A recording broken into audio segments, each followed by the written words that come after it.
Tim kampanye nasional Prabowo Gibran mendapat informasi dugaan kecurangan terkait surat suara di Malaysia.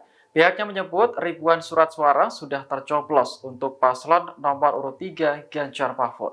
Hal itu disampaikan Wakil Ketua TKN Prabowo Gibran, Habibur Rahman pada Selasa 6 Februari 2024. Dari bukti video yang diperoleh, sejumlah orang tampak mencoblos surat suara untuk paslon nomor urut 3.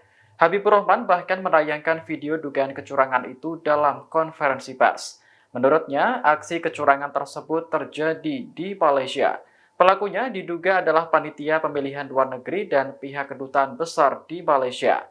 Lebih lanjut, Habibur Rahman meminta agar Bawaslu untuk menindaklanjuti masalah tersebut secara hukum.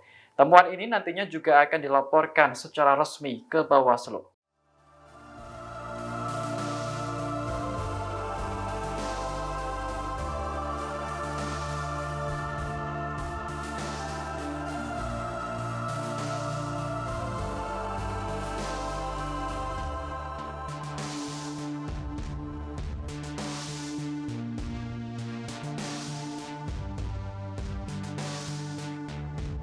Download Tribun X sekarang, menghadirkan lokal menjadi Indonesia.